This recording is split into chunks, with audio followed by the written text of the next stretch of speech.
Morning, my peoples. Good morning, y'all. Happy Monday. Wow. 2 weeks away from Terence Crawford versus Canelo Alvarez. Actually, less than 2 weeks. About 12 days. All the predictions, the trash talking, the back and forth, the rumors. That's it. We're going to get that fight. Finally. And I just can't wait. Just like a lot of you guys was waiting for this showdown to take place. Super looking forward to it. Interesting weekend for myself, my peoples. I was actually streaming more than usual.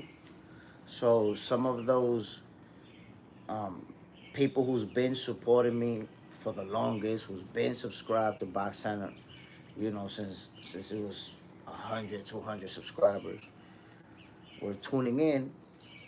And before we kick this thing off, I just want to let you guys know on weekends, you are going to see me streaming a lot more. I was actually playing video games yesterday, streaming that for you guys. Um, but the point of it is that I'm working on some different things. I'm crafting some different projects for you guys. So you'll see a lot more of me. That's all I'm saying, my peoples. But again, Terence Crawford, Canelo Alvarez, you know, we've been debating about this fight for 2.5 months at this point, going back and forth. From the moment they announced it, we've been talking about whether it's the size difference or who's better or who's gonna win or all types of predictions. And of course, you have the haters that are gonna show up with the negative comments. Oh, Crawford, he can't win because he's too small and he's cheating and he's on steroids and all this stuff that people make up out of thin air.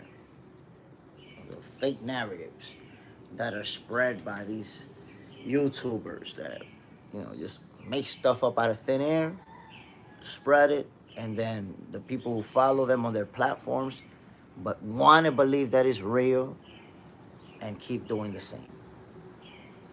But at the end of the day, it's only going to be Terence Crawford and Canelo Alvarez in that ring on September 13th. Said it a million times. Crawford is going to win this fight by unanimous decision. I'm super looking forward to it. My peoples, come on. We, like, I was going to say, do we realize, but I definitely realize the historical importance of this fight. How many titles won amongst those two fighters? I'm gonna do a chart. I'm being lazy. I'm hoping ESPN or Ring Magazine does it, but I want to see a chart, man. I could do it myself, but it's gonna take some time. I want to see a chart that shows every champion Crawford beat, every champion Canelo beat, every title that they won, right there. So you can see all of the accomplishments that will be stepping in that ring on September 13th. It's a lot of titles, a lot of accomplishments. Two guys. Honestly, off the top of my head, I couldn't tell you when is the last time two fighters who both been number one pound for pound in the world faced each other.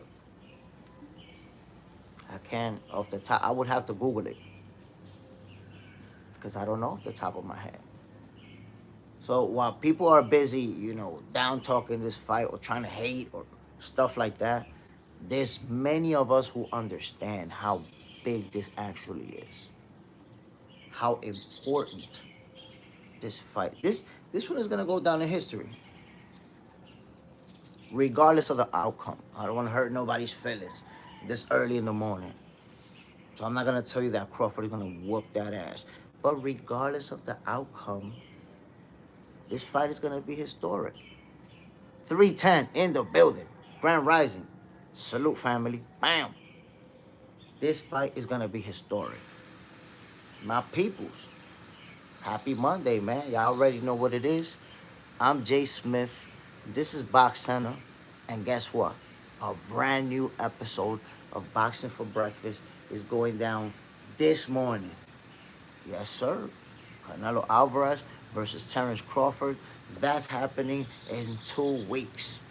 Matter of fact, it's like 12 days. So guess what? We're about to deliver this healthy dosage of sweet science early in the morning, my people. Actually, a pretty good weekend. Like I said earlier, I was streaming a lot more than the usual, in case you noticed. And something that I did during the weekend, which you're gonna see me do every Saturday, I'm gonna do this. So be on point for that. And I do it in the morning, like at 8 in the morning, 9, 10, around there. So, Saturday morning, if you're not busy, if you're just hanging out, tune in. Guess what? I'm calling older fights. I'm going back. For example, I called Canelo versus Dimitri Bivol. And I let you guys watch the fight with me. So we watch it together. I call it with you. And what I want to point out is a lot of people saw Dimitri Bivol versus Canelo Alvarez one time. They've never seen it again. Maybe they've seen some highlights, but actually watch the entire fight from beginning to end. Nah. Most people haven't gone back and watched that fight. Well, guess what? That's exactly what I did when I watched it. And I debunked one very simple narrative around that fight. And is that Dimitri Bivol beat Canelo Alvarez because he's too big. Because he was too big at 175. We watched the entire fight. And guess what? At no point in time was there anything in that fight that made it appear like Bivol was too big for Canelo. Number one, Canelo kept trying to chase him. Kept trying to walk him down. Kept going forward. Dimitri Bivol is the one that was mostly using footwork, lateral movement. So, where is this guy that was too big for Canelo? Because if you're saying that he was too big, that means what? He was pummeling him? He was putting his weight on him? He was clenching him and leaning on him? What exactly was he doing in that fight that suggests that he was too big? Absolutely nothing, because he outboxed Canelo Alvarez. So we got to watch the whole fight, and basically that whole narrative about Bivol being too big got debunked. I showed you. He outboxed him. That's all it was. All it was, my people. Now, I want to show you guys something real quick, because I've been going back and forth with Canelo fans. And, we're trying to make this prediction. We're trying to figure out who's going to win. Why do we think this fighter's going to win? And you guys could tell me, but this here is what I'm getting. Like, imagine this conversation between myself and a Canelo fan.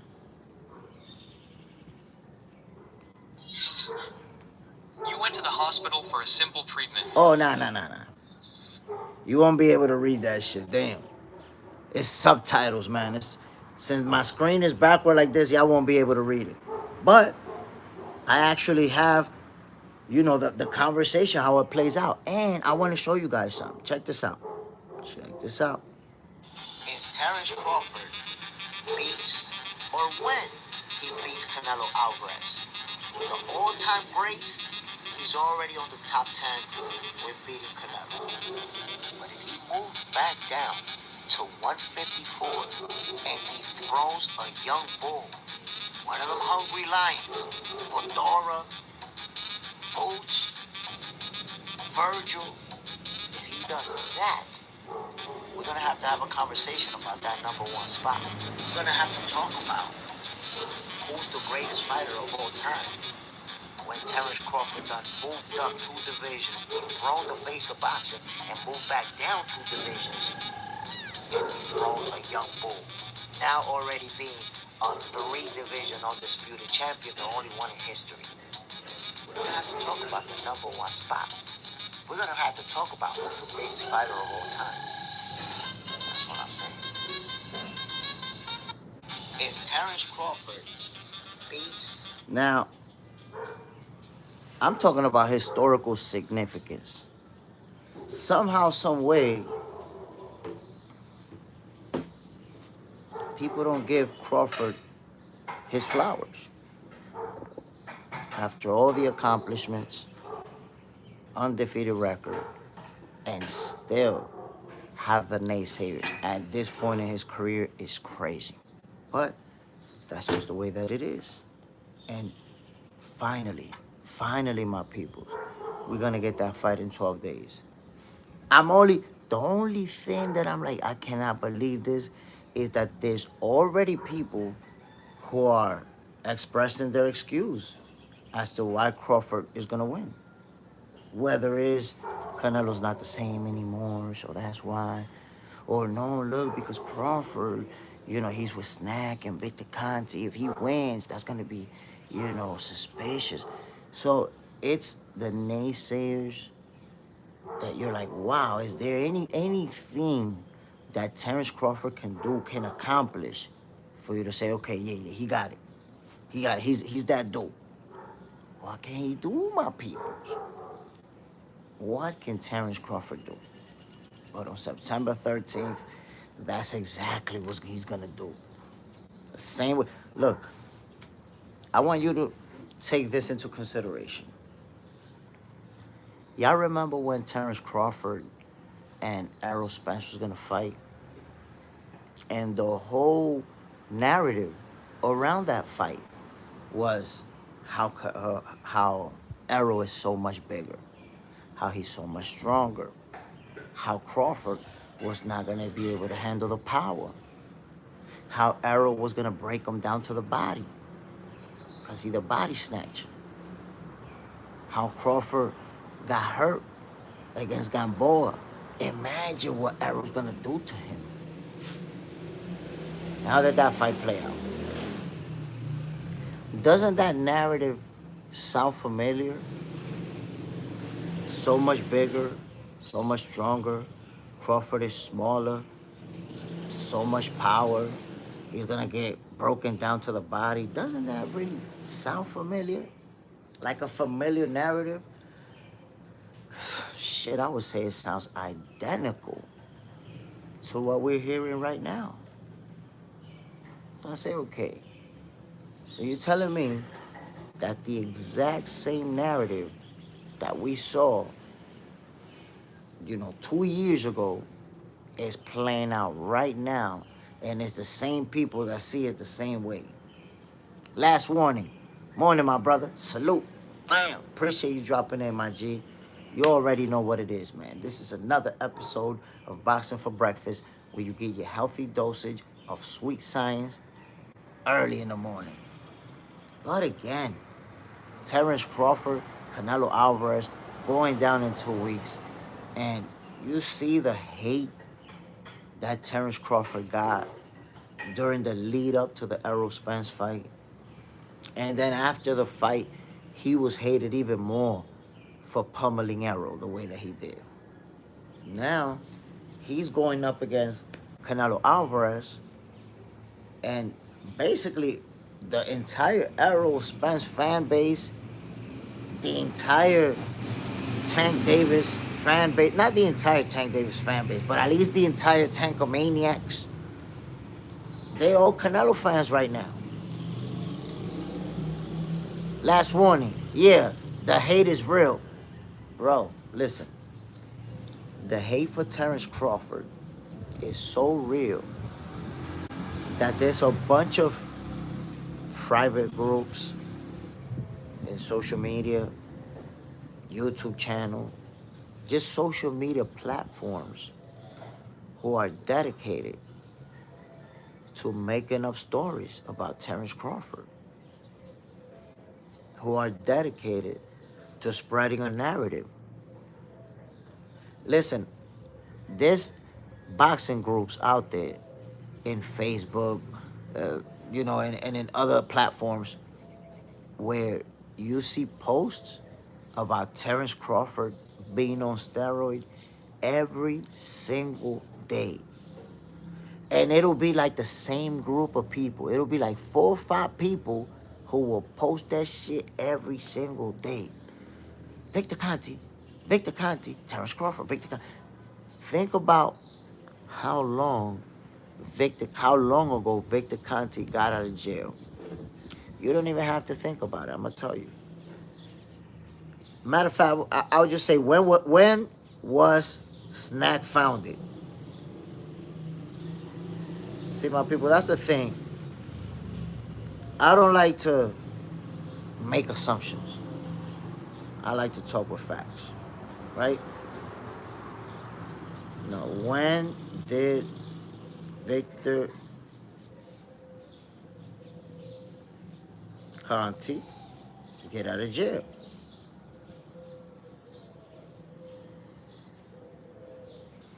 Let's see.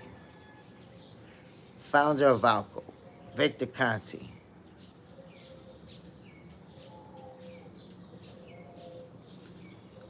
Victor Conte, when did he get out of jail, man?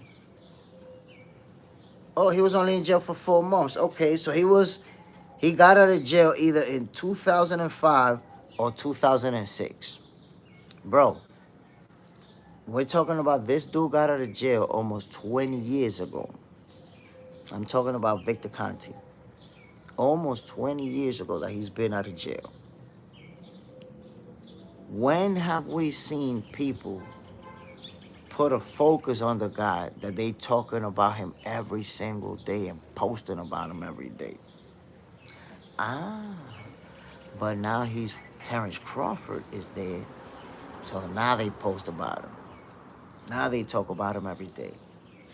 And the crazy thing about it is that this guy has never been in trouble since he got out of jail. As far as we're concerned, he's running a legitimate business. Ah, but you rather make up stuff out of thin air, make up conspiracies. Dude been out of jail for 20 years, never been in trouble. Hey, I talking about, nah, Victor Conte, Victor Conte. Bro, it's actually delusional to believe that Conte is making and distributing steroids to high-profile athletes. It's delusional. This guy served federal time. That's fed time that he served. He's a federal, even though he didn't do a lot of time in prison, he's a federal convict, my people. Victor Conte is a federal convict. You really believe that he got out of jail and went back to selling steroids and never been caught? That's crazy. That's crazy work. If this dude would have went back to that, he would have been in jail already. You don't go to federal prison and get out and go back to doing exactly what you was doing and get away with it. That doesn't even make no sense. But people want to believe it, want to attack him worse than ever, simply because they hate Terence Crawford. Simple as that. Boxing on paper, yo, Jay, do you think this is an accurate top 5 must-watch fighters at 154? Not in order: Boost, Ortiz, Mortasalia, Fondora, and Zayas. Yes, sir. Yes, sir. All of those fighters got skills, are exciting to watch, must watch. Those top 5, I'm with it. My peoples. Here's a prediction from Jay Stradamus, from myself. And look, I'm gonna even get my receipt for this one. I'm gonna need my receipt for this one. I'm gonna need my receipt for y'all. Watch this. Watch this. Check this out, my peoples. Cause I'm gonna be the first one to tell y'all this. Look, I got my phone now. I'm recording it. I'm the first one to tell you this. You haven't heard nobody else say this. So I want to get my receipt for this. Because of the way that Terence Crawford's career has played out, think about it. As a youngster, he got shot, got in some trouble. Then in boxing, became an undisputed champion. Done it twice already. We'll do it a third time when he put the beat down on Canelo Alvarez. And the whole time, he's had so many haters, so many doubters, saying you're not good enough. Your opponents, discrediting them. And now he's in the biggest fight of boxing, one of the biggest fights in the history of the sweet science. So guess what, my peoples? When it's all said and done, they're gonna do a movie about Terence Crawford, about his story, about the way it all played out, and he ended up at the top. Remember that I told you this first, my peoples, and that's why I'm Jay Stradamus. You already know, man. I'm Jay Smith. This is Box Center, your favorite boxer's favorite boxing show. And you heard it here first in Boxing for Breakfast. Without a doubt, there's going to be a Terence Bud Crawford movie. Yeah. Remember, I told you that. I got my receipt. Remember that I told you that, my people. The guy that everybody tries to, not everybody. That's when you say everybody, that's usually gonna be an exaggeration. Unless you're talking about the Tank of Maniacs. They all hate Terence Crawford because I don't know why. But that's a different story. Having said that, Terence Crawford, my people, is a fighter who literally had to climb his way up to the top the hard way. Made it to the top. Is at the highest level on the biggest stage. And that right there bothers a lot of people. They can't stand it. This guy that they always diminished, that they always try to down talk, always try to take away from his accomplishments. Look at his historic win over Errol Spence to become undisputed champion. What did they do? Try to diminish. Oh no, Errol's not the same. The car accident. Instead of giving him flowers, they would only speak about Errol not being the same and the car accident and whatever else they want to say to diminish his accomplishments. And this guy that you've been diminishing for his whole career is now in the biggest fight in boxing. People hate to see it. They want to see him lose badly. They want to see him get knocked down. They want to be right about him and say, look, he lost. And then if he wins, they hate him so bad that they're going to find a way to diminish it too, man. Nasty work. Boxing on paper. I watched that. Another modern fighter I love to see a movie on is Pac-Man. Manny Pacquiao. Hell yeah. With all the accomplishments, especially with the story of him, when he kicked off his career as a professional, he actually put rocks in his pockets to make weight. Can't remember what's the lowest weight in boxing, like 98 pounds or some shit like that. 100 pounds. Toy Mafia, salute, bam. We talking Terence Crawford. We talking Canelo Alvarez. It's going down in 2 weeks, my people. And listen, I'm gonna give flowers to both fighters. I'm not here to hate, man.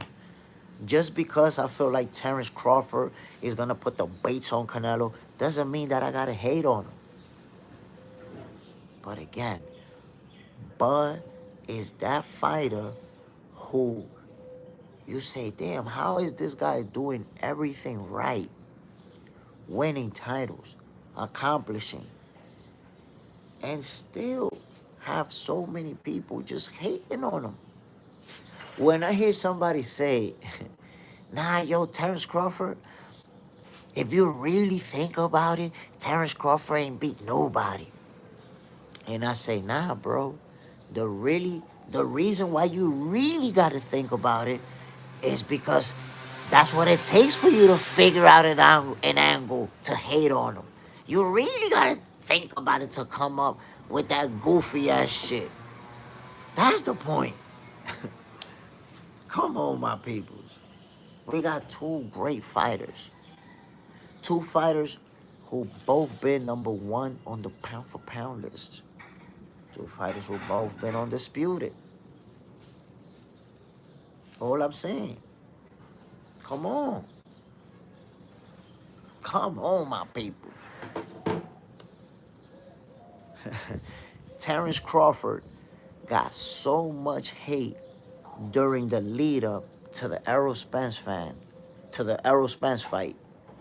And now for this one, it's like it multiplied. It completely multiplied. I guess for that fight, he only had the Errol Spence fans against him. But for this fight, the Errol, the Errol Spence fans, the Tankomaniacs, the Al Haymanites, the fans of the fighters that he beat up, yo, people want to see him go down. And then, if he wins, they already got the excuses on deck for him of why they think he won. Okay, cool story, cool stuff. I got Crawford winning by unanimous decision.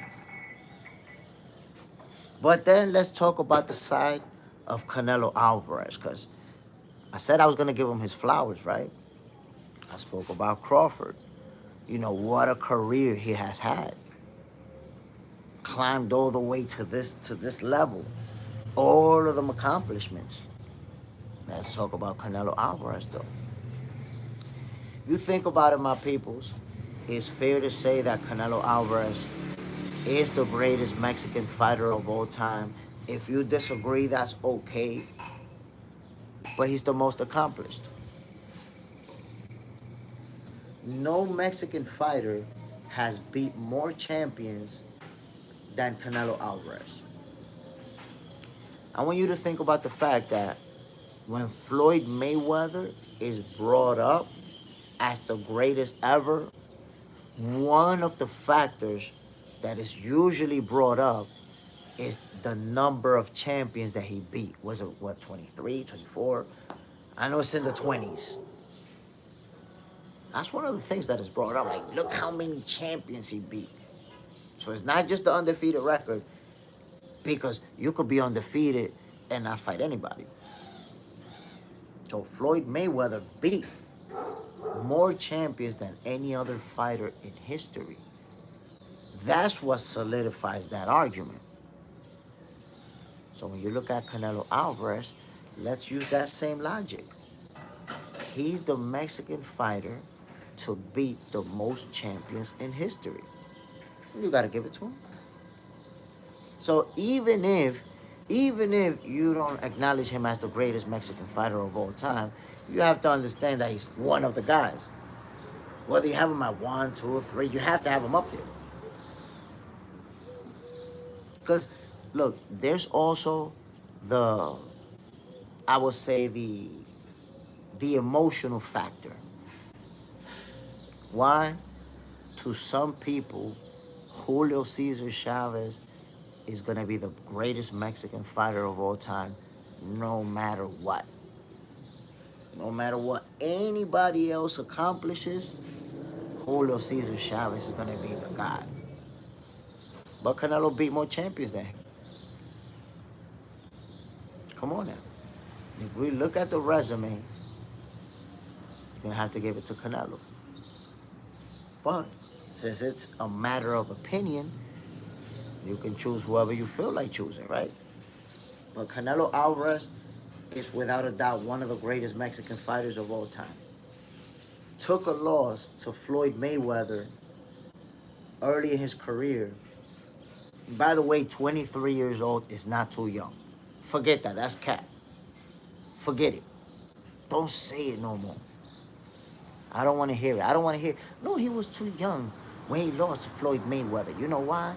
because a bunch of world champions won world titles by or before 23 years old, including Canelo Alvarez. A bunch of people. Canelo had over 40 professional fights by the time he got to Floyd Mayweather. That's number one. Number two, I want you to take this into consideration, right? Canelo Alvarez is a great fighter. I was just talking about that. He's going to go down as the greatest Mexican fighter of all time, or one of them, right? We're talking greatness, right? Let's talk about great fighters, right? Floyd Mayweather, Oscar De La Hoya, Mike Tyson, Muhammad Ali, Sugar Ray Leonard, Roberto Duran, Sugar Shane Mosley. Everybody that I named won a title by or before 23 years old.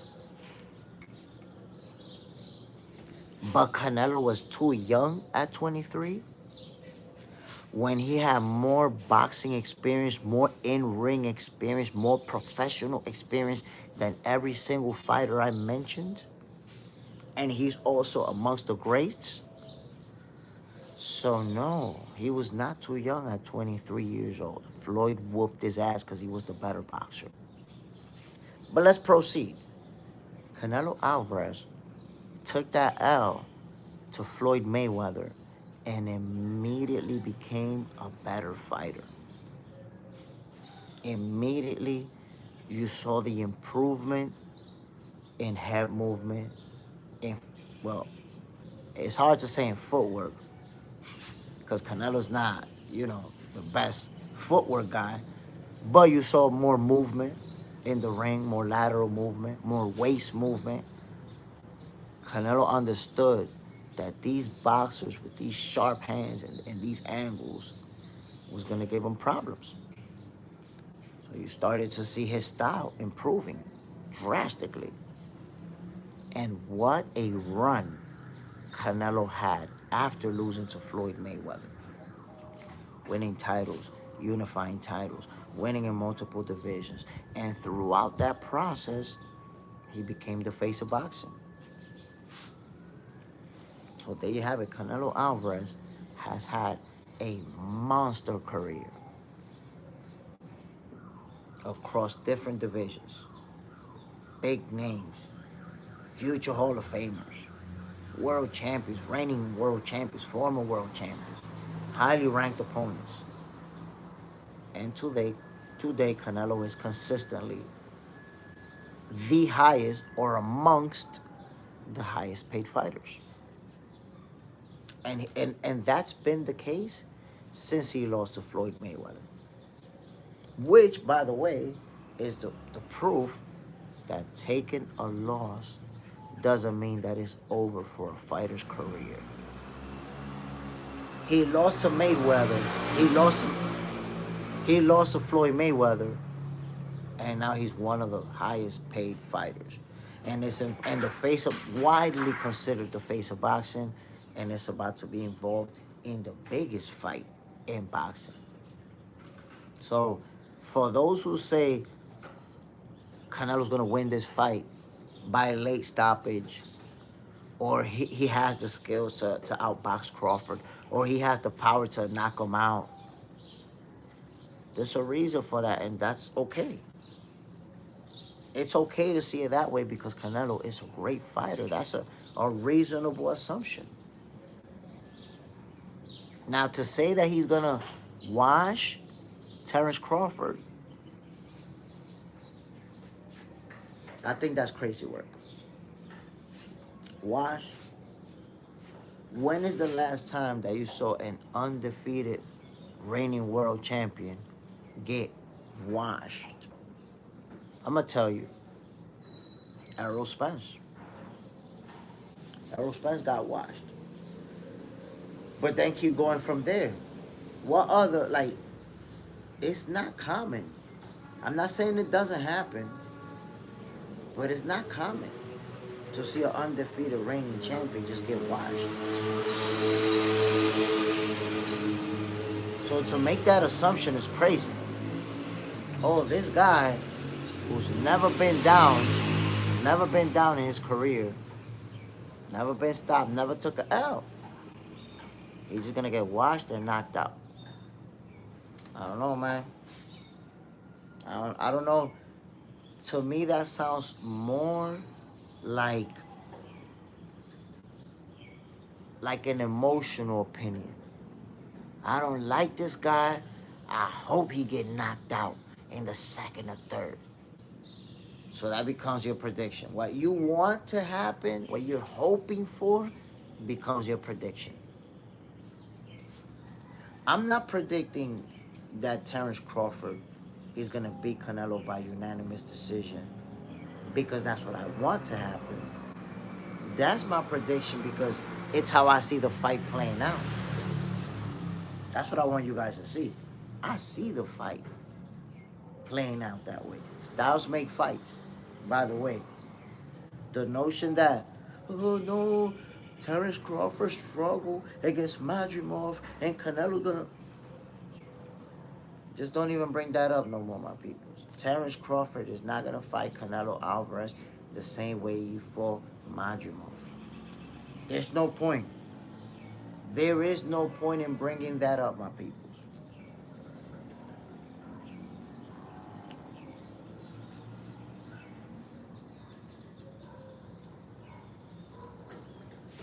So all of our predictions on Lace in the building. Salute on Lace. Appreciate you dropping in, my brother.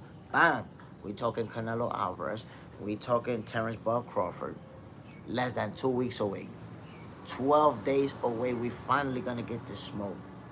All the hate that Terence Crawford been getting, all the speculation, all the predictions. That's it, my peoples. That's it. By the way, this is a brand spanking, whoa, big ass bird. What is you doing up there?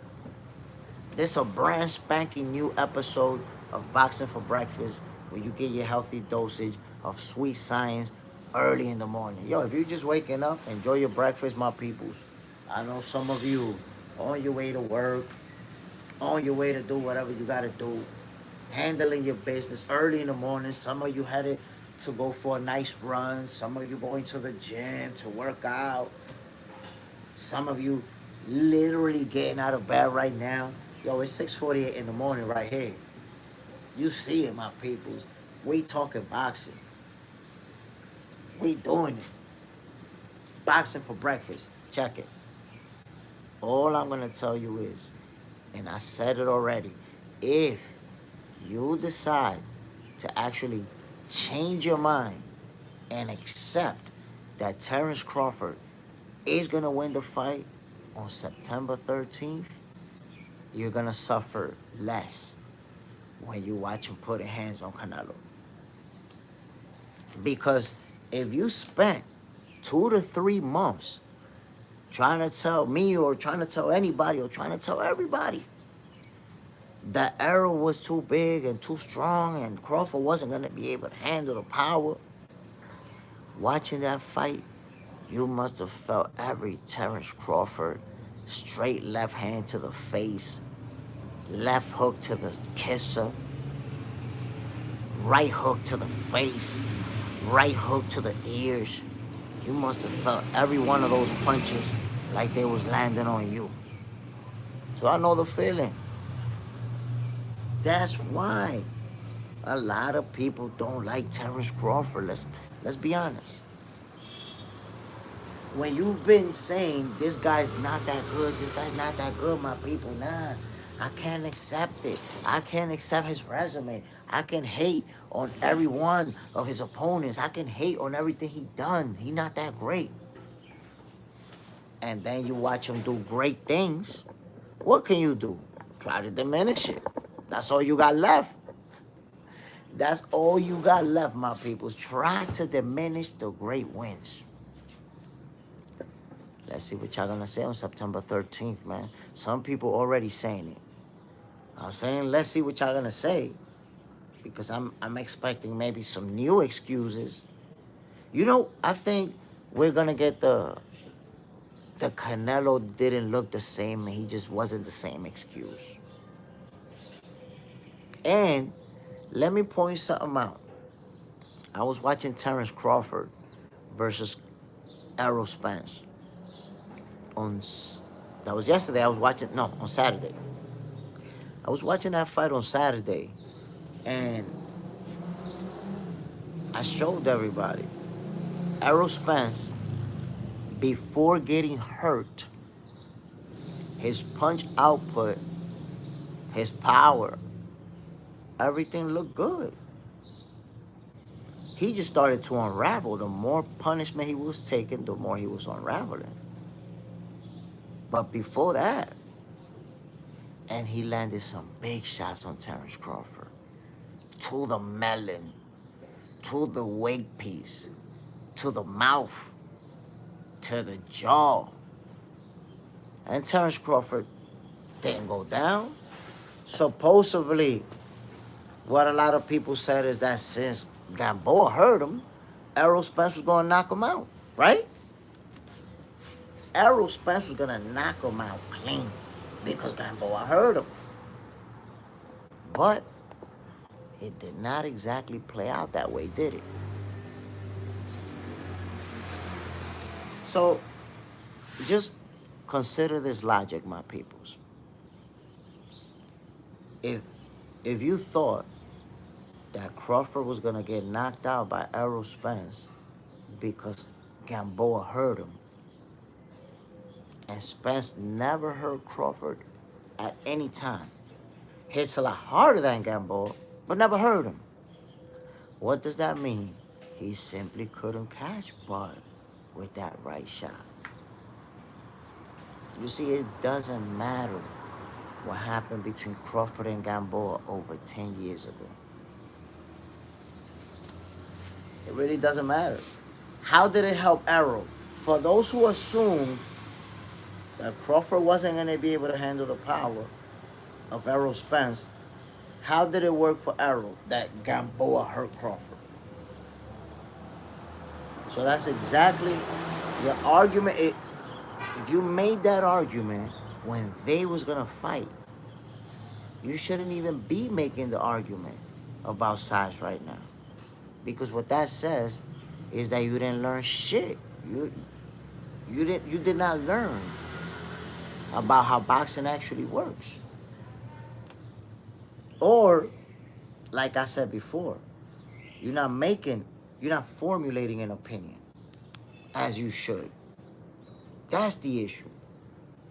If you were being honest, you would just formulate an opinion based on the two fighters, the skill sets, and all that. But you're formulating an opinion based on the fact that you don't like Terence Crawford. So therefore, you always have to find an angle. This guy said to me, if you really, really think about it, Terence Crawford ain't beat nobody. And I told him, bro, the reason why you really, really got to think about it is because that's what it takes for you to come up with this weird-ass, whack job angles to try to hate on him. It takes a lot of thinking for you to come up with that shit, bro. Come on, man. Boxing on paper. What do you think is the biggest fight? Caballero versus Usyk or AJ versus Fury? Damn. Look, I'm going to tell you like this. Caballero is not a big name. So Caballero versus Usyk, you got one star in the ring. But AJ versus Fury is the bigger fight. I know they both taken an L or two, few losses, but still, AJ still right now he's a superstar. Tyson Fury's a superstar. So yes, that's a bigger fight. And I'm not talking about significance wise, because obviously Usyk is the world champion, the undisputed champion. So when it comes to historical significance, the Usyk fight is the bigger fight. But when you ask me what's the bigger fight, I'm thinking to myself, the one that more people are going to watch, the one that more people are going to talk about, and it's definitely going to be AJ versus Fury. Plus, there's history between those two fighters that's been very much anticipated. It should have happened when they was both undefeated, and it didn't. So we kind of wanted that fight. It's a little bit past due, but I think it's still a big fight if they decide to pull the trigger on it. Boxing on paper. Do you think Caballero can become a massive name in a year or two? He can. He can, but there's some young guns that's coming up in the division, man, that they're gonna be tough. Italma, I think that Caballero and Italma, they headed for a collision course. But Caballero, man, he can fight, man. He can fight. For sure. For sure. And then don't forget about Terra Moana, Terra Moana. Why I always gotta say his name like that, bro? I don't even understand it. All I could tell you is that Terra Moana can fight. He a big dude, man. He got mad tall, long range. He will punch you in the face from across the ring. And that's not an exaggeration. Big dude. I actually seen him for the first time last year. Last year I didn't even know who he was. And I'm like, damn, who's this guy? He can fight. Laying the hammer on people. My peoples, I'ma show you how you could tell that a fighter is hated like crazy. Look at Shakur Stevenson. Possibly, possibly about to fight Teofimo Lopez. Possibly. We don't know yet. Right? They're going back and forth on social media. And look look at the accomplishments between those two fighters. Look at how good they are. And they're both dead in the center of their prime. In the beginning of their prime. Both of them. It's the perfect time for this. And guess what? People hate Shakur so much that there's people out there that don't want that fight to happen. Can you believe that? That's a fight that I will be all over it. I am all over it. I want you to take this into consideration. From the moment that those two guys started going back and forth on Twitter, I was already talking about it. I was already posting about it. Because I want that fight. But you're going to notice that there are platforms out there who've never even mentioned that fight once. They'll only post about Shakur if it's to say something about the De Los Santos fight or about he's not selling pay-per-views like Tank Davis or about some other goofy ass shit. That's how you know the type of hate that Shakur Stevenson gets. The same people and the same platforms that'll tell you he ain't fight nobody when he's on the verge to potentially fighting somebody, as they would call it, they don't want it to happen. They don't show no interest. They don't put it out there. Yo, we want to see this fight. They don't want it. That's crazy work. That's the level of hate that Shakur Stevenson get. The same people that say he ain't fight nobody, they don't want him to fight nobody, so they could keep saying that. That's wicked stuff, man. I mean, we in it for the love of the sweet science, right? So if I love the sport of boxing, why would I not want two elite level young fighters to face each other? Both reigning champions at the time. Come on, man. That's an amazing fight. I can't get over it. Yeah. Some people don't even talk about it like it don't exist, like they don't care about it, like they don't want it to happen. Your ass is posting about Tank Davis and Jake Paul. You see what I'm saying? Yo, there's people that if it was up to them, they will ruin the sport of boxing. They will ruin it. Because you want to put attention on this fight, on this exhibition show, and then this potential clash between these young warriors that is both reaching for greatness, that is both gonna end up in the Hall of Fame, dare I say, and you don't give that no attention, that's crazy. What are we doing? What's going on? But again, with time, I have learned that in social media, you're gonna see two things. You're gonna see boxing people who's talking boxing, who's talking about the fights, about what's happening in the ring, about the potential matchups, and other stuff that's going around in boxing. And then you're gonna see the social media YouTubers, the the the social media boxing people who, they're focused on narratives. They focus on spreading stuff and making people believe a certain thing, even when it's not true. And that is what you see with Shakur Stevenson and Terence Crawford. Think about it. When it's potential matchups that could be real big, you see people get over it. Like, yo, go all over it. Like, these guys are going to fight each other. That's crazy. Let's get it. Let's get this action. Teofimo, Shakur, wow, let's get this. This a big fight. We want this. The fans want this. But guess what? They hate Shakur Stevenson so much that in some platforms, you'll see that they have expressed no interest in wanting to see that fight. They haven't posted not once about Shakur Stevenson and Teofimo Lopez going back and forth. We could potentially get this matchup. Some platforms, they don't show no interest. Two young fighters in their prime, accomplished, world champions, multi-division champions, unified champions. And you don't show any interest in that fight?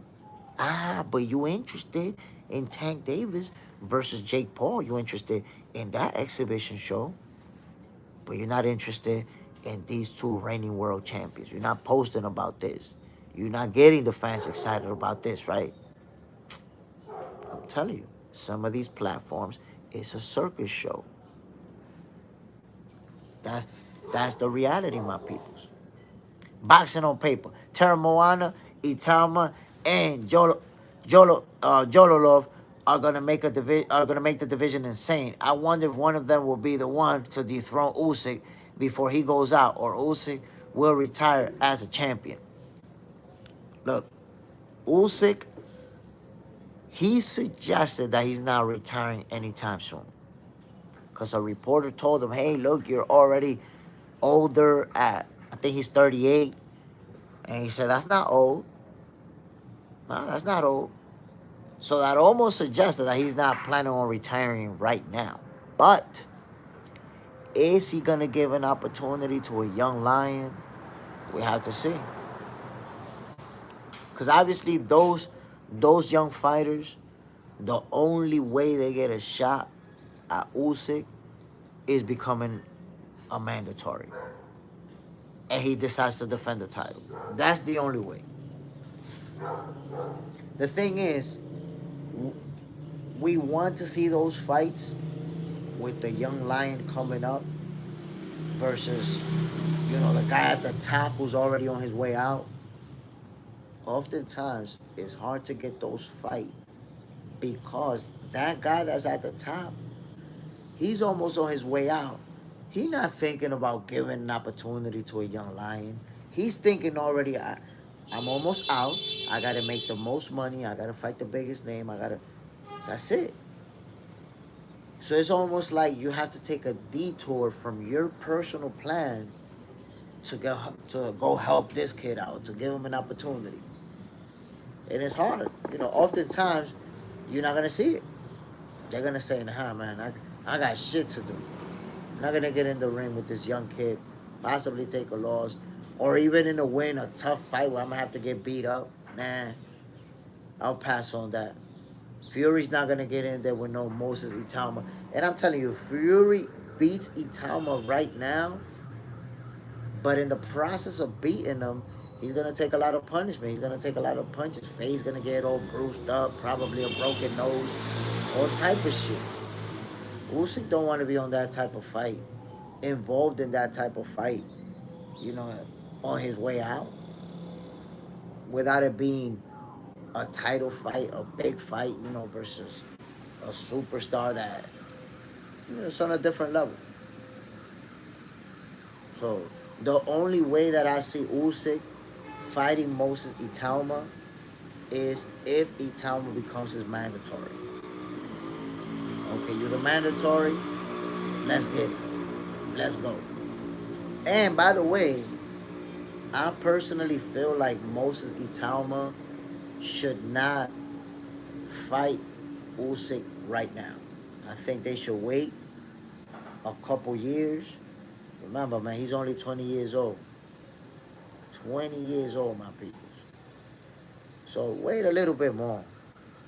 That's why if you wait a little bit more, he's probably not going to be able to fight him because Usyk is going to get out before Moses Italma and his team decide, okay, let's go for it. And I'm going to tell you what's the reason why Italma should not challenge for a title now. At 20 years old, imagine becoming a world champion. Some have done it. But imagine he becomes a world champion at 20 years old. Now you become the guy. The bullseye is on you. Everybody's gunning for you at 20. So now you're defending titles against tough opponents. Well, I'm not saying you're losing, you're winning. And you're trying to unify, fighting other champions by 22, 23. Guess what? Becoming a world champion at 20 years old could mean that by 30, you're washed up. Because you've been fighting at such a high level from such a young age that you're washed by the time you're 30. By the time you're 30, your body's 40. Take that into consideration. Becoming a world champion at that age is going to put him through some grueling fights early on in his career. You don't want that. If you look back at champions who became world champions that young, a lot of them 26 years old already getting cooked, 27, 28, that's it. Because your body, you've been through too much already. That's the heavyweight division, bro. It's a different ball game when you get up there. You fighting with the heavy hitters. So even when you win in fights, you're still eating some concussion type of punches. And imagine you're already fighting at the highest level at 20 years old and taking that type of punishment. That's it. By the time you get to 30, you're washed up. Boxing on paper. Is Science in trouble on that now? That depends. That depends the route they take. If they decide to keep him within the sanctioning body and just fighting highly ranked opponents within his sanctioning body, he'll be good. He'll be good. But if you start to get him to unify titles right now and all that, he'll be washed up by the time he's 30 years old. He'll be able to handle staying within his sanctioning body. Defend. So he's at least 23, 24 years old. Defend. And then when he gets to 24, 23, okay, let's unify now. But the heavyweight division is just different, my brother. In the heavyweight division, you taking a different type of punishment. I was actually gonna say before before that last comment, I was gonna say in lower divisions, fighters could get away with it easier because of the difference in punching power. At the heavyweight division, man, nah. You become a champion at 20 years old, it's gonna be a long, tough road from that point on to stay a world champion, to be able to defend consistently. And then if you defend consistently, it's like I told you. Look, let me tell you something, boxing on paper. That most fans don't consider this, right? But there is such thing as a cumulative damage. And it's, you got hit really hard in this fight. Then in the next fight, you got hit really hard too. And then in the next one, that stuff adds up. And one of the things that it affects is reaction time. So you see fighters who used to slip punches. And now, later in their career, you see their face like this, bang, bang, bang, taking that jab, bang, taking that lead right hand. They don't have the reaction time anymore to slip. And you take hard punches to the head as a heavyweight that fans dismiss. You know why I tell you fans dismiss it? Because if you win, it's all about you won. You won the fight, right? That's what it's all about.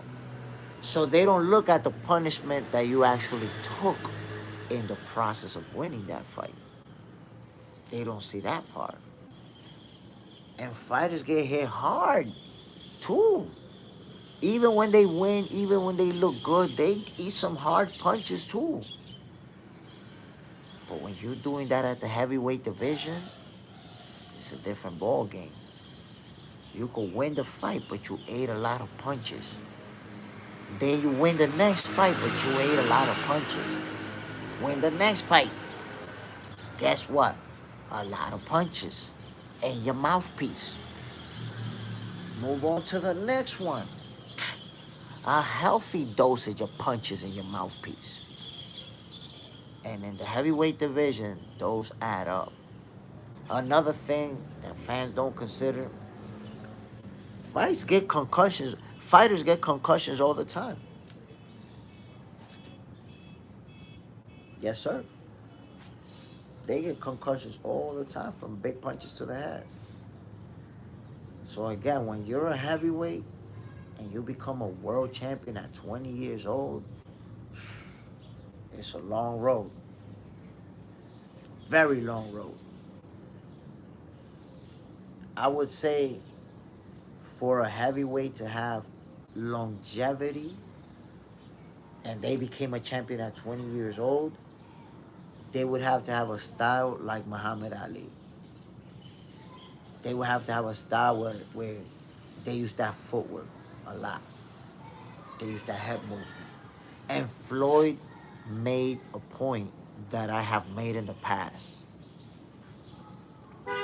Fighters who solely rely on their footwork for the defense, they don't slip a lot, they don't move a lot, they just footwork. When they get older, they end up getting beat up. Why? Because they can no longer move around the ring like that. They become a stationary target. And they never develop that head movement, that waist movement, those reflexes. They never developed that part because it was always about the footwork to get away from the opponent.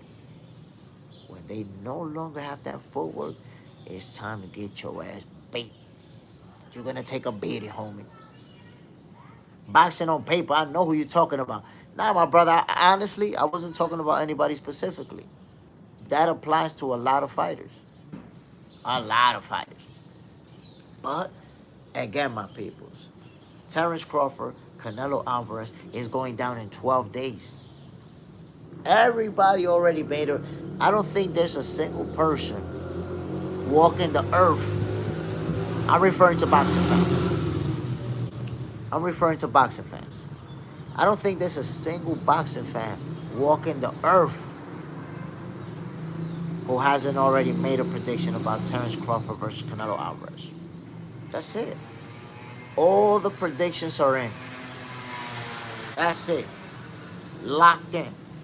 I try to get some of you to change your mind and move over to the Crawford side just to help you avoid the pain that's going to come with that loss. Because, my peoples, those who spent, 3 months saying that Errol Spence was going to knock Crawford out, 3 months saying that Crawford was too small, doesn't that sound like a similar narrative? As a matter of fact, it's identical. So if you said Errol Spence was gonna knock Crawford out for 3 months, how do you think that felt when you watched that pummeling session? When you watched that beatdown? How did that feel? Every molecule, every vitamin and mineral in Terence Crawford's glove, you felt it like they was being punched in your face. Like it was you getting punched on. Arrow got hit, boom! You was like, oh. What? Look, man, when's the last time you saw a fight when you actually felt sorry for one of the two fighters? You're like, damn, oh, shit, oh. When's the last time that a fight had you like that? Boxing on paper, do you think Crawford stays at 168 after he beats Canelo? He said he's going back down to 154. That's what he said. That's what he said. He said if he beats Canelo, he's considering or he'll go back down to 154. One of the two. And that's why I said it before. If Terence Crawford beats Canelo, I'm already putting him top 10 in the all-time greats list. Top 10. But after he beats Canelo, if he goes back down to 154 as a 3-division undisputed champion and dethrones one of those young, hungry lions down there at 39 years old, he's the greatest of all time. That's it. That's it. He's the greatest of all time. We're going to have to have that conversation because he would already be a 3-division undisputed champion. And imagine him going back down and at that age dethroning Sebastian Fundora or dethroning Jerome Boots Ennis or whooping Virgil Ortiz at that age after having those accomplishments. Hold on, my peoples. Let me get my breakfast and you get yours.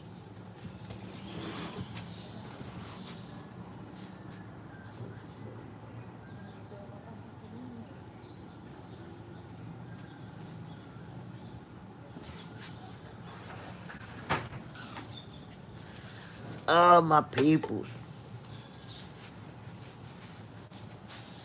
It's like I said, man. If Terence Crawford is able to beat Canelo Alvarez and then go back down to 154 and dethrone a young, hungry lion, now you have to say to yourself, okay, you're saying that there's somebody in the history of boxing that's better than Terence Crawford? Let's talk about the accomplishments. Let's talk about what they've done. Let's come on. Let's put it all out there.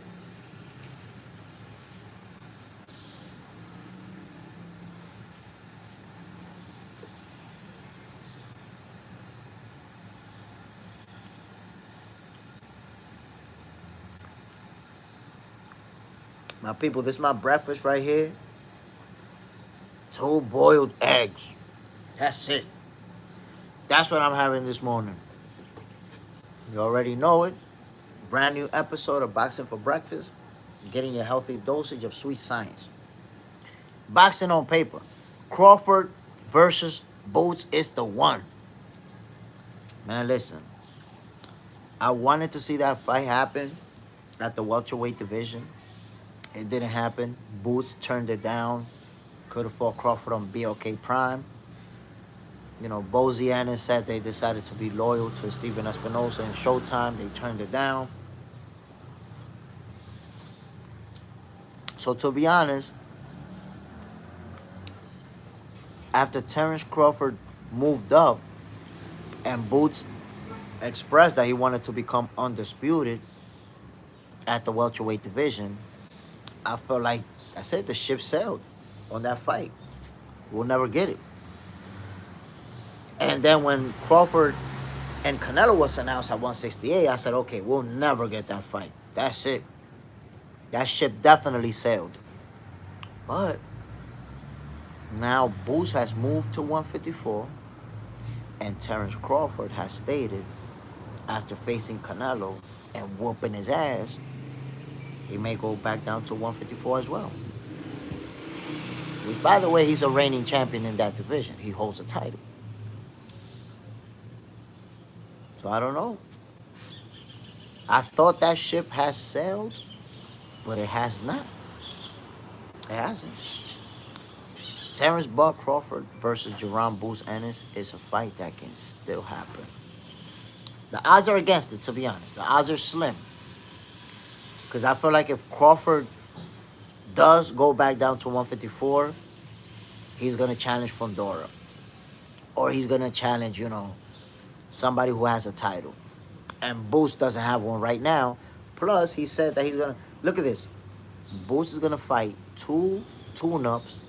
And then he's going to fight Virgil early next year. So Boots is not going to become a champion in the 154 division anytime soon. That's 3 fights that he's going to have. So Crawford is going to go back down after Canelo. If he fight in September, he's fighting in September in a couple of weeks. October, November, December, January. He'll probably be back in. If he's going to fight at 154, it's going to be next year. Probably.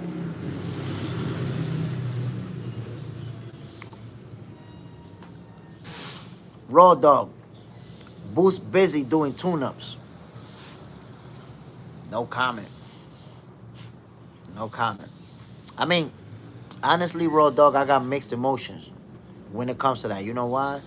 Because, number one, yes, I want to see Jerome Boots Ennis versus Virgil Ortiz. And, when they offered it, I was like, damn. I thought we was going to get that. I was not expecting Boots to turn it down. So now, when I really think about it then, I say, Boots, he's not a world champion.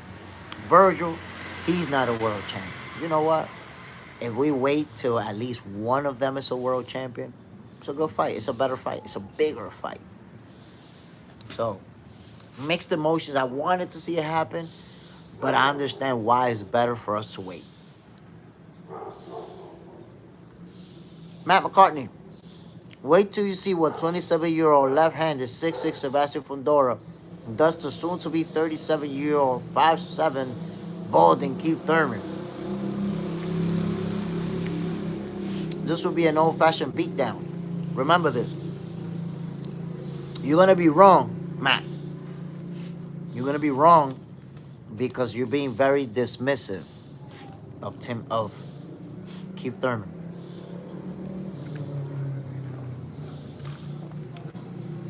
Look what you did with Keith. You said the height, the age, and he's going to get beat up. You just pointed out the height and the age for both of them. You only compared that. You didn't compare who fought the most champions. You didn't compare who has been in the biggest stage. You didn't compare who's fought the biggest names. You didn't compare who has the more championship experience. 37 years old, a lot of fighters have won and accomplished by that age. I remind you that Manny Pacquiao beat Keith Thurman at 40, and he's shorter than that.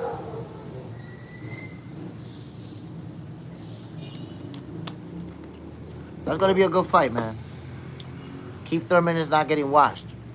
I promise you, Keith Thurman is not getting washed by anybody in boxing. He could lose. He could get beat. Nobody washes Keith, bro. No. I just want you to think about this. You never seen Keith get washed.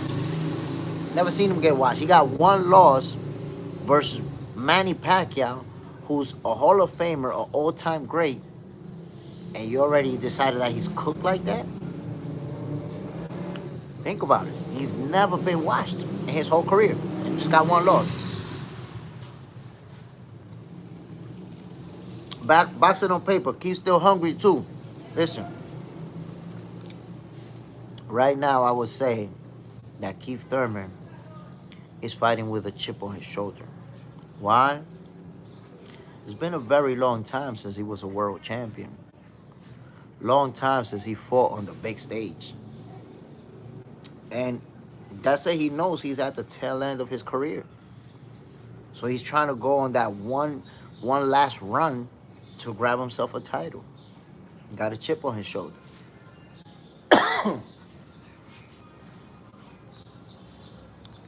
Matt McCarthy. For Canelo to bring in Boots Ennis to spar means that Canelo knows he's not fighting to come to survive. Jamel Charlo, but it's fighting. I'm here to win for my legacy. Listen, the only people who are not taking Crawford serious is fans of boxing who don't like him. That's it.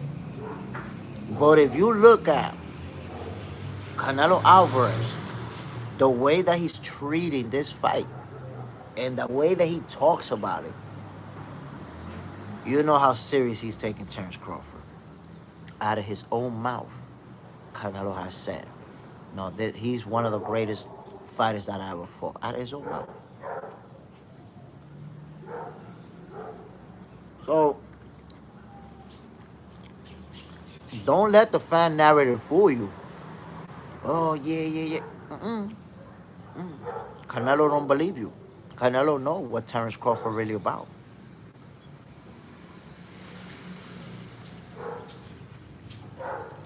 Your green thumb. Good morning, bro. 2 weeks before the Crawford victory. To be exact, 12 days before Terence Crawford whooped that ass. Bro, dog. Keith is crafty. He reminds me of an old school fighter. Keith can fight, man. Keith Thurman can fight. Keith Thurman can absolutely fight. And look, even in his last fight, where, you know, his opponent wasn't world class type of fighter, good boxer, undefeated young fighter, not much experience, but Keith Thurman looks super sharp, super strong, a devastating stoppage. Keith looked real good. He looked like the old Keith Thurman. Nothing about that fight that we saw him do in the ring made it appear like he was old or like he was done. He looked like he's ready. If you guys watch Keith Thurman, what's the kid's name? Brock? Something Brock. Or Brock something. I can't remember. But if you watch that fight, Keith was sharp. He was one time, once again. Telling you.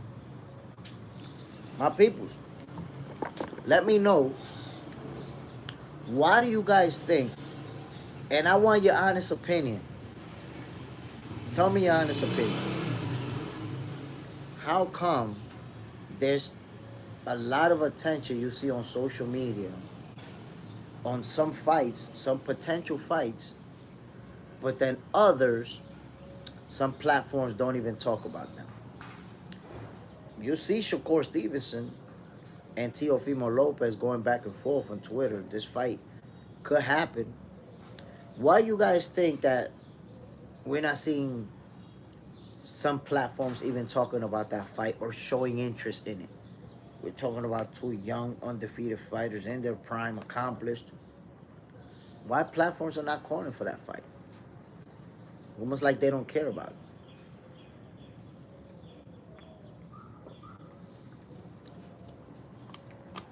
Think it's interesting. We love the sweet science, right? Sport we love.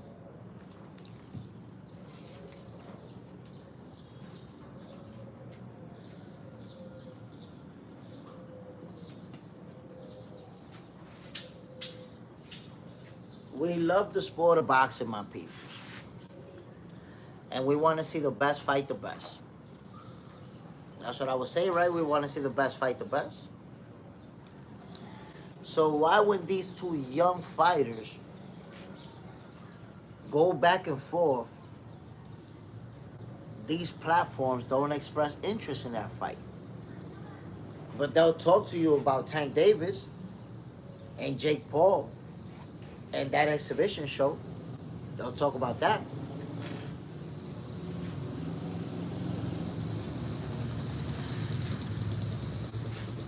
How interesting. They'll spend a bunch of time posting, talking, arguing about Tank Davis and Jake Paul, but then Shakur Stevenson and Teofimo Lopez go back and forth on social media. This could be a potential matchup. And instead of expressing interest and posting about it to show that, hey, look, there's fan interest for this fight, they ignore it. They don't even talk about it. They don't even post about it. Don't mention it. Almost like they don't want it to happen. Not almost like they don't want it to happen. So isn't it ironic that the same people who tell you that Shakur ain't beat nobody, they also don't want him to fight nobody?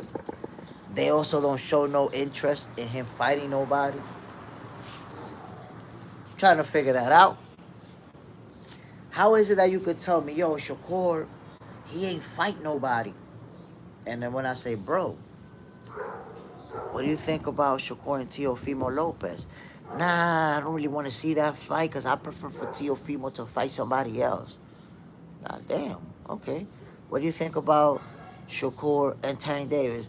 Nah, I don't really like that fight because in reality, Tank Davis, Shakur didn't earn that fight. Oh, shit. Okay.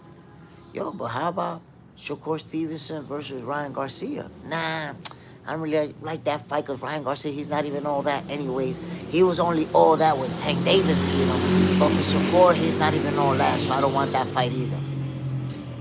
It's like, yo, so you say Shakur ain't beat nobody, but anybody I ask you if you want to see Shakur fight him, you say no.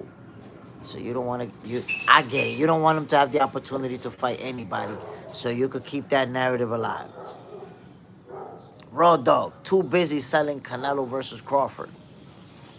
It's not about that, bro, because Canelo versus Crawford, if you go on every single platform that's pushing it, that's one, two, even maybe three posts a day. You're not, or you're posting about a lot of different shit, but you're just not posting about Shakur and Teofimo Lopez because you don't want that fight to happen. You don't want anything to happen with Shakur so you could keep that hater narrative alive about, oh, he didn't fight nobody. He didn't beat nobody.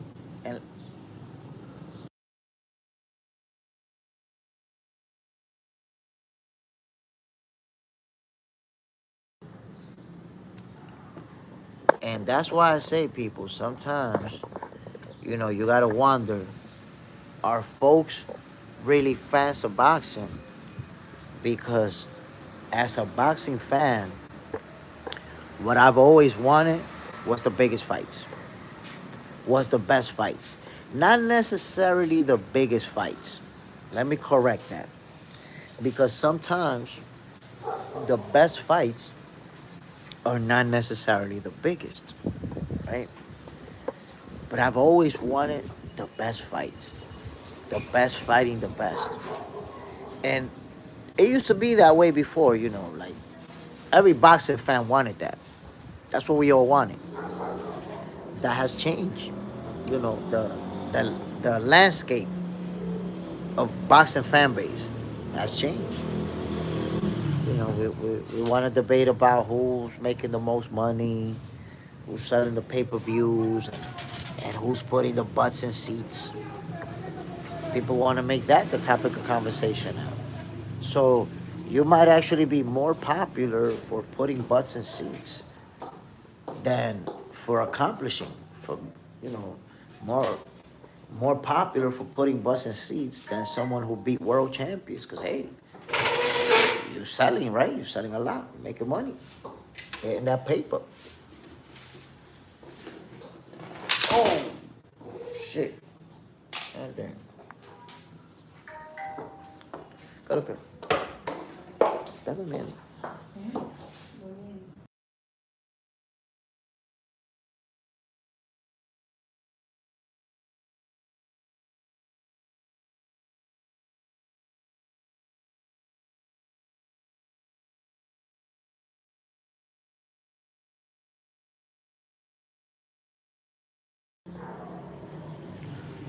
With all my peoples, I'm over here setting up shop, getting these morning cartoons ready and whatnot. But yeah, my peoples, look, man, we have to just love the sweet science, love the sport of boxing. You know, there's fans who I wonder if they're actual fans of the sport with the stuff that they consume, with the stuff that they push. It's like, damn, you really love the sport, but you don't want to see the biggest fights. You don't want to see the best fight the best. You really want to sit there and argue about pay-per-view numbers and and stuff that we really shouldn't even be arguing about, man. Because think about it. Look at Shakur Stevenson versus Devin Haney, right? That fight never happened at the 135 division. We all know that Devin made an offer to Shakur Stevenson, which was for, a 25% split. Shakur declined it. They was headed to purse bid. Devin decided to vacate his titles and leave to the 140 division, right? Okay. So that whole narrative that people build around that fight about Shakur being the one who ducked because he should have took the 25% offer, that's one of the goofiest of the oofiest narratives that has been spread across social media. Like, it is so easily debunkable, and I've debunked it so many times. And people still, when the subject comes up, they still try to use it, right? But you take this into consideration. If you never in your life seen a boxing contract, you never seen a contract, period. The only contract you ever seen is the one that you sign for your cable and your internet. That's the only contract that you've seen, bro. So, you never seen a contract in your life. How can you really make a reasonable argument that a fighter should have signed the contract? Bro, you don't know what the hell was in that contract. You don't know what the hell they wanted them to agree to. How you gonna tell somebody, yeah, sign it, you should have signed it. You should have signed it. You don't even know what the hell they was offering them. Come on now. Come on, my people. So all I'm saying is Devin Haney ducked Shakur Stevenson, and they made a whole narrative to try to make it seem like it was Shakur who ducked. Do you love the sport of boxing? Do you want the biggest fights? Or do you just want to defend your favorite fighter? Look at Tank Davis. We wanted Tank Davis to fight that rematch with Lamar Roach. So, naturally, when he goes from a rematch with Lamar Roach to an exhibition show with Jake Paul, I'm disappointed. Shouldn't fans be disappointed when this happened? But there's the fans who are not disappointed, who are like, nah, because he's gonna make a lot of money. He's gonna make more money. What would you do? Wouldn't you do the same thing? The pocket watching has reached a diabolical level. Fans don't want the best fights anymore. They want to pocket watch.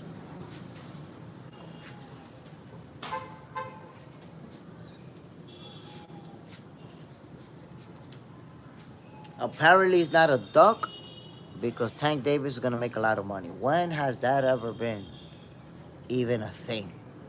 That you can duck if you're going to make a lot of money, and we're not going to call it a duck because you made money. When did that become a thing? Because I definitely never heard of that. And I noticed that's a theme with Tank Davis fans. Every time he do a funny move, they come up with a whole new logic for him. Every time. Tank do something other fighters is not doing, they got a whole new logic for him.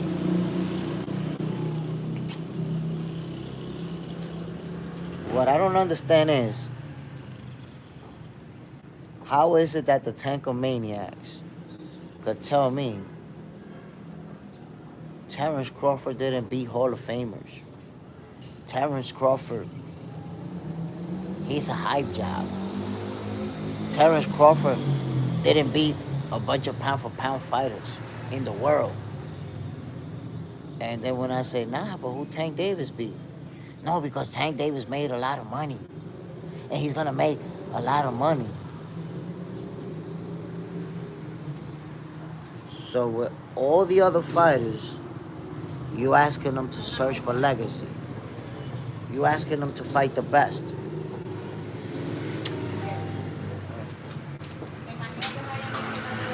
Está bien. You asking other fighters to fight for legacy like you was a boxing fan. You asking other fighters to fight world champions like you a real boxing fan. But when it comes to Tank Davis, you just worried about the money that he's gonna make. I don't know, man. I just don't believe you. I don't believe you. You can't be worried about accomplishment for these fighters. But then with this one, you're like, nah, because he's making money. We're not worried about accomplishments over here. We don't care about titles. But for those guys, you care. You want those guys to fight the best. Oh, Canelo, go fight Benavidez. Crawford, go ahead and fight Jerome Bruce Ennis. Come on now. Now, yeah, you know, and move up 2 divisions and fight Tank Davis. And what we want for Tank? Nah, we just want him to make a lot of money. You know, he's making a lot of money. I told y'all, man, people took pocket watching to new heights with Tank Davis. To where you're already fighting for his honor. Fighting to prove that he's making a lot of money so he don't gotta fight any of the best. My goodness, man, that's the most embarrassing narrative that a fan base allow themselves to build around a fighter, where we're not gonna demand you to fight the best. We're never gonna ask you to fight anybody, and we're gonna support everybody you fight no matter what, even if you would never fight none of the guys at the top. And we're gonna support, even though we've been knocking exhibition fights, we've been hating on exhibition fights, but now that it's your turn, we love exhibition fights. You're making a lot of money. We're on board with you, buddy. Come on, man. Come on, my people. Y'all gotta be honest, man. The way that it's been playing out is hilariously comical. Can I say hilariously comical? I don't know if that's a double something. I don't know. I forgot the word. My peoples, y'all already know what it is. This is Boxing for Breakfast, where you get your healthy dosage early in the morning. This is straight up sweet science. And happy Monday to everybody. Appreciate you guys tuning in. You already know what it is. I always tell you, I always say it. I'm gonna give you guys the same energy every time out. Somebody told me the other day, yo, Jay, you had like 100 people on the live. Whoa. And you was putting that energy on it. And I told him, nah, bro. It could be 2 people. It could be 5. It could be 10. It could be 100. You're still going to get the same Jay Smith. I'm not going to sit here and start capping and start making stuff up so that more people could come in or to try to go viral or to try to get more views. Nah, my people, this is Boxing for Breakfast. We're going to do what we do for everybody and anybody who's going to tune in and show love. So I appreciate every single one of you who showed up, who's in the building, who just, supported Boxing for Breakfast, man. We headed for #1. We headed for that spot, my people. Come on now. Armando Rosado, Tank time to be great over after the Paul fight. Look, at 30 years old, I think that Tank Davis still can become a great fighter. I mean, no. Let me rephrase that. Let me fix that up.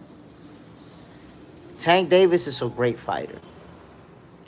He just doesn't have a great resume. Agent 17, I'm here now. Sorry. Brother, you don't have to be sorry. No need to be sorry, my G. If anything, I appreciate you tuning in. Kind of Crush, Tank. Look, man, Tank Davis, he still have the opportunity to have a great resume. He's, he's a great fighter. Real talk, my peoples, he's a great fighter. He just hasn't proved it in the ring. He hasn't faced great opponents. He's faced that's the thing. Tank Davis hasn't faced great opponents, but he's not fighting bumps either. Everybody that he's fighting is really good. He's fighting real good opponents. It's not fighting the top dogs, man. He's been staying away from them. And we finally want to see it happen. We want to see Tank Davis fight the big dogs. Make it happen.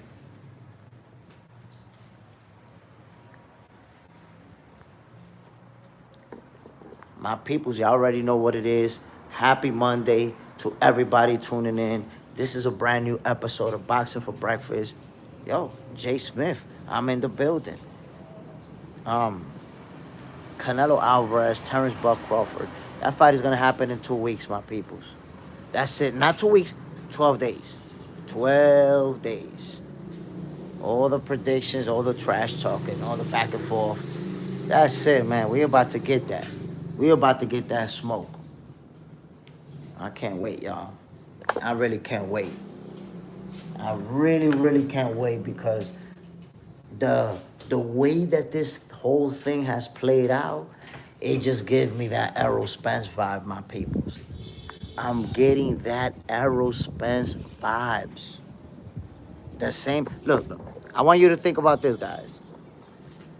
Errol Spence is too big. Errol Spence is too strong.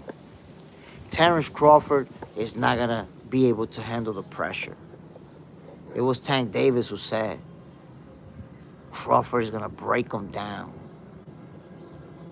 Errol Spence is going to break him down. Crawford is made out of glass. Errol is just so big and is going to dominate him. What now, my peoples? How did that fight play out? But does that narrative sound familiar? You think it sounds familiar?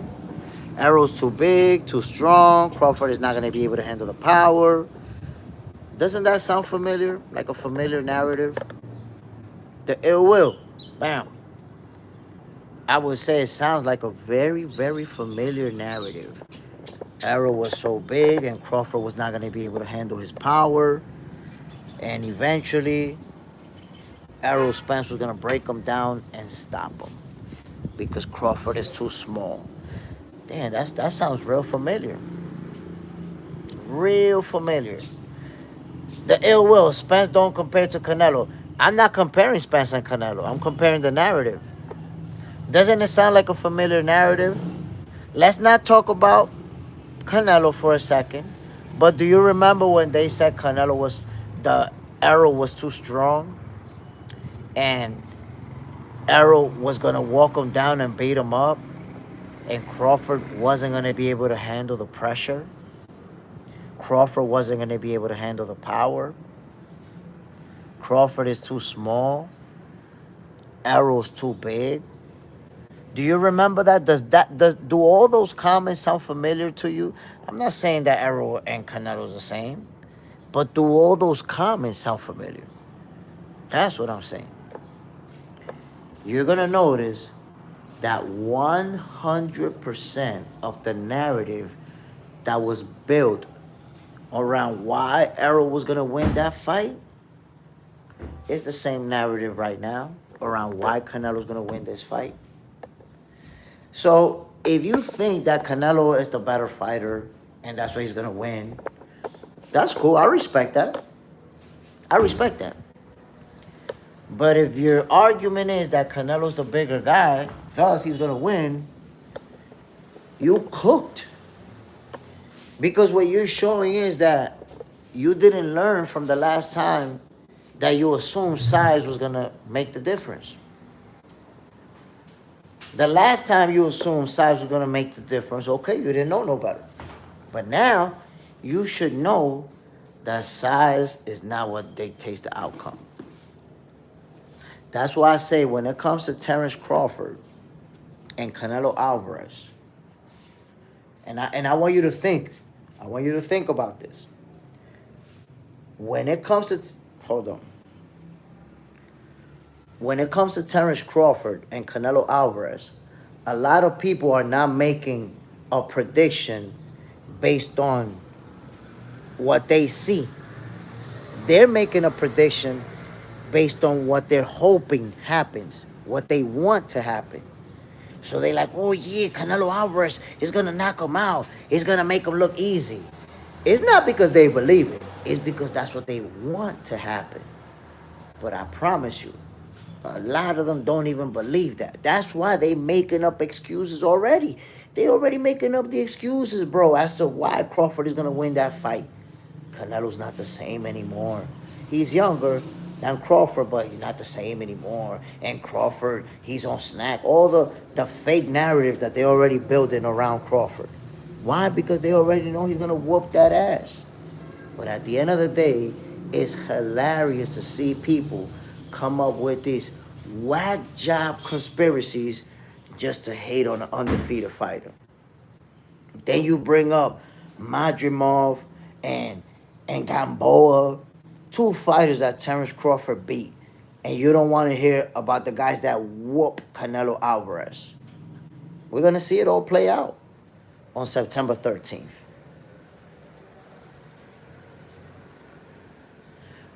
The ill will, I myself thought that fight was going to be different. And I myself thought Errol Spence versus Terence Crawford was going to play out exactly the way that it did. And there's video on it. I posted a bunch of videos telling people what was actually going to happen. In fact, there's people who started following me after Errol Spence versus Terence Crawford, because I have been like predicting the outcome for like a month. So when they watched it and it played out the way that I told them, they was like, yeah. Okay, I'm going to listen to what this dude got to say. Before that, they was like, nah. You don't know what you're talking about. You don't know what you're talking about. There's no way. People was even telling me that I did not believe that Crawford was going to stop Errol, that I was just trolling. Because I kept saying it over and over. Crawford's going to stop him. He's going to stop him. He's going to stop him in the 8th or the 9th. And it's going to be brutal. So people was like, nah, you trolling. You don't believe that. You don't believe that. Yeah, I believe it. And look at the way the fight played out. So now, I got my receipts. I've been telling you guys that Terence Crawford is going to put the Swiss, the Dre, and the Apple beats on Canelo Alvarez. Got my receipt, my people. You got time to change your mind so you don't have to experience the pain that's going to come with that pummeling session. Canelo Crush, Jay Smith, what you think about Christian and Billy? And maybe Canelo versus and Billy per turkey. John Parham, salute, my brother. I'm going to tell you like this, man. Christian and Billy can fight. He got power. He's aggressive. He's strong. And I'm excited about him. I'm excited about watching his fights. Him versus Canelo, I don't know. Remember, Turkey also said that Hamza Shiraz already earned his shot at Canelo Alvarez. And if Canelo wins, he's going to be next. I don't know if it plays out that way, but I think Canelo would pick Shiraz over Billy. I think so. And Billy's just a young, hungry lion, but he hits so hard, man. I don't know if Canelo wants that type of action, to be honest. John Parham, quit trying to get people to change their mind. If they put money on Bud, they will never let you rest. What you mean? If they put money on Bud, the only reason they'll never let me rest is because they want to send me some of that money. And I got to keep declining it. You don't got to send me money for helping you win money. Agent 17. And Billy deserves it more. But Hamza has earned his flowers for that fight. Come on now. Hamza Shiraz, you gotta show respect. That's the king of New York until further notice. Because of goofy ass Edgar Berlanga. Damn, yo, Berlanga's a goofball, yo. Goofball. You gave up. You gave up the throne to Hamza Shiraz.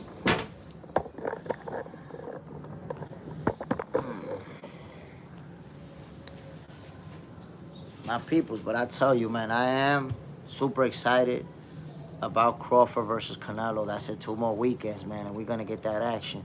I don't think that Billy is gonna get an opportunity at Canelo Alvarez simply because I think Canelo's gonna lose to Crawford.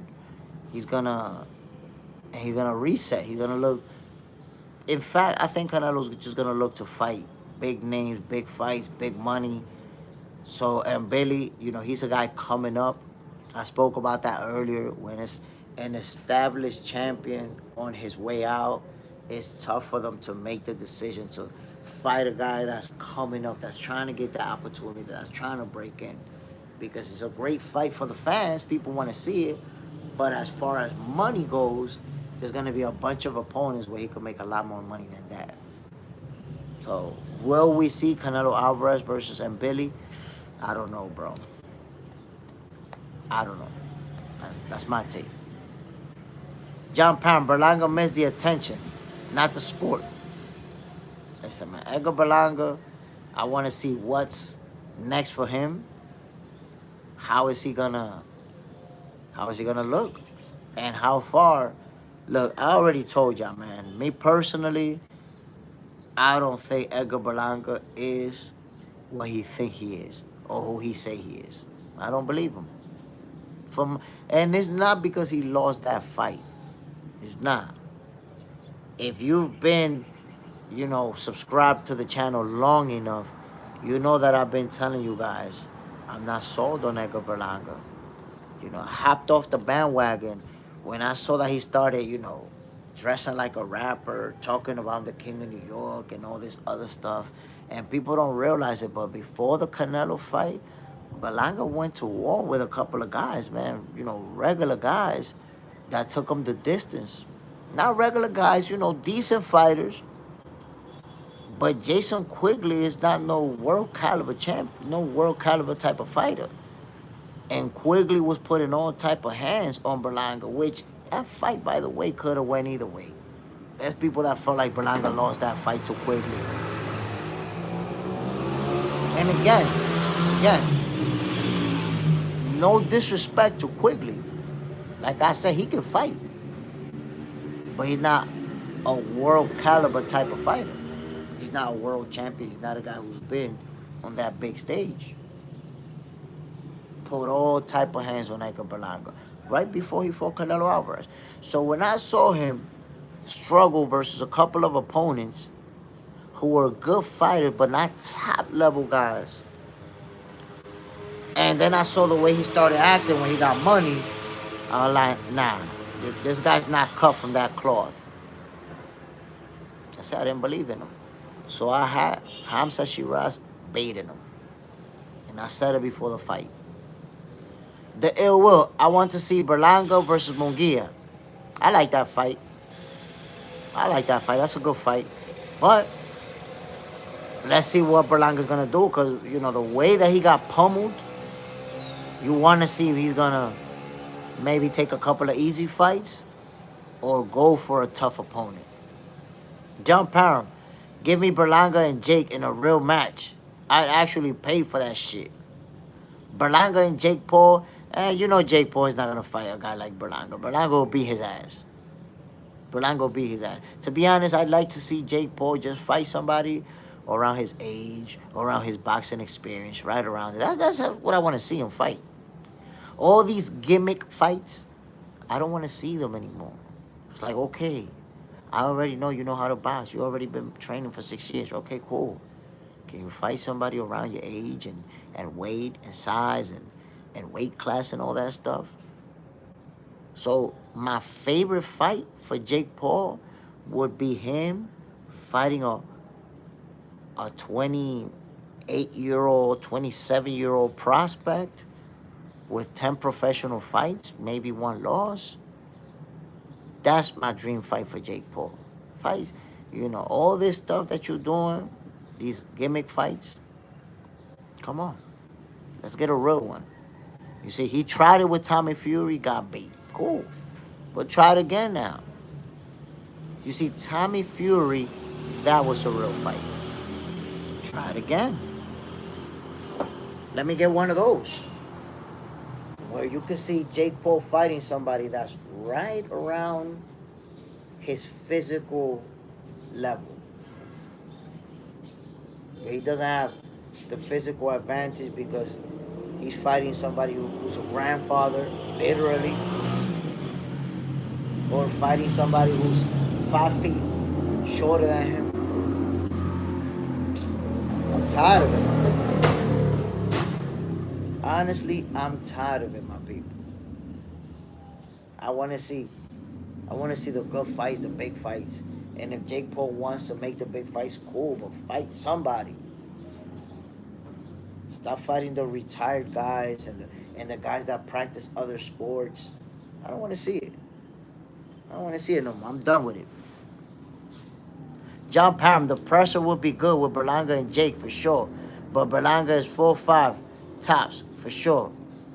Berlanga in 4-5 tops for sure. I don't know. I know Berlanga beats him up. But I don't know if maybe Jake goes the distance. If he shows up and just starts taking punishment and running around. I don't know, because maybe he could take a punch. I mean, he's ate a couple of shots here and there throughout his professional boxing career.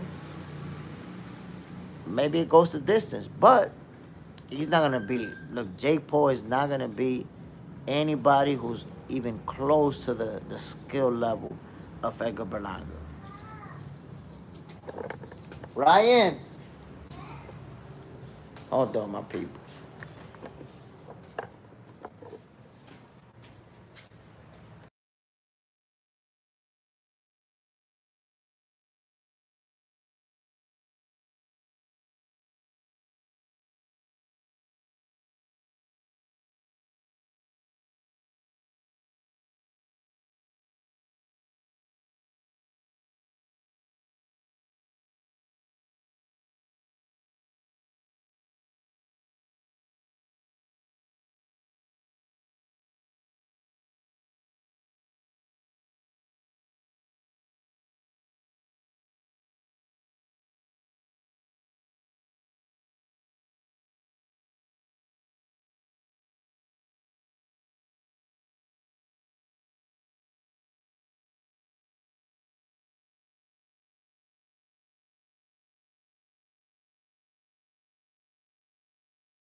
My peoples. My peoples. This has been another episode of Boxing for Breakfast. And check this out. I want to point something out so that you can see what the love, damn my eyes, what the love of the sweet science is really about. And I think this is a great episode to show you that Box Center, this is not about cap. This is not about likes. This is not about views. This is about the love for the sweet science, right? During most episodes, a lot more people tune in to watch Box Center than was the case today. Today wasn't an episode where at any point there was 50 people watching at the same time or 60 or anything like that. It was always throughout this episode, 5 people, 6. I think the most was like 10 at a time. But guess what? It's still about the love for the sweet science. So you still get the same energy. You still get the same attention. You still get the same love for the sport. So I don't look at you guys and say, oh damn, man, it's only 5 people here, and I should just get out of here. Nah, my peoples. Because guess what? All 5 of you love the sweet science the same way as me. Everybody else who's not here, they love the sport too. They just happen to not be here. But we all love boxing, my peoples. So when I come on here, whether somebody hit the like button, whether somebody comment, whether somebody share my videos or subscribe or whatever it is, I'ma still give you guys that energy. Even though it's Monday morning, even though everybody's sleeping, I'ma still show up and give you guys that sweet science. And you could still wake up in the morning and say, let me go check out this live, man. Let me see what Jay talking about. Hold on, man. I'm looking for Ryan's slippers over here. And my peoples, I was telling you guys, Agent 17, that video you made is so good about science being hard, but not sweet science. It's so funny. I appreciate it, Agent 17. And you know what's funny? And that shows you how much I love the sport. Videos like that, I post them on YouTube. Bro, that video probably got like 20 views, 30 views. It didn't even get that many people watching it. But guess what? It took me, bro, 2 days. Okay. Okay, don't touch it. Don't touch it. It took me 2 days to write that one video. That one video, it took me 2 days. And I wrote it in 2 days and I shot it in about an hour or two. I don't remember. Had to edit it then.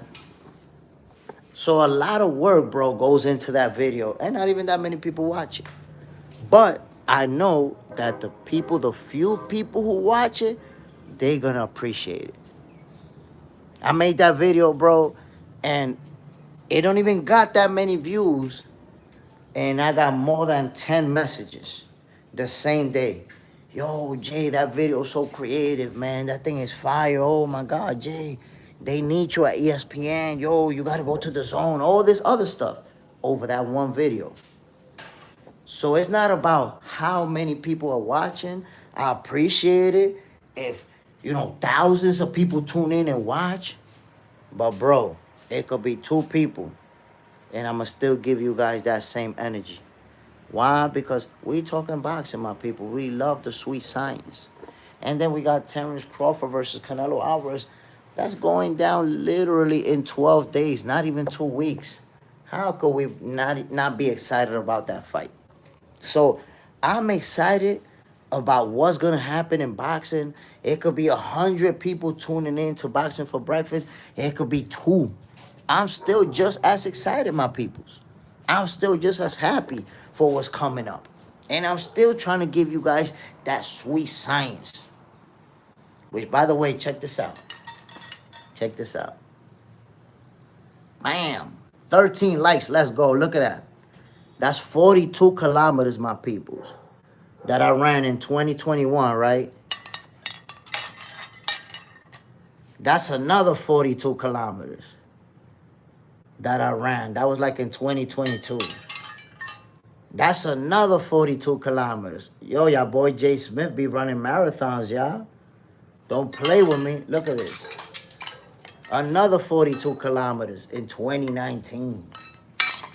My peoples, I've been running. I've been putting in those miles. Another 42 kilometers in 2018. Come on, my peoples. That's a lot of running. That was 30 kilometers in 2022. Look at that.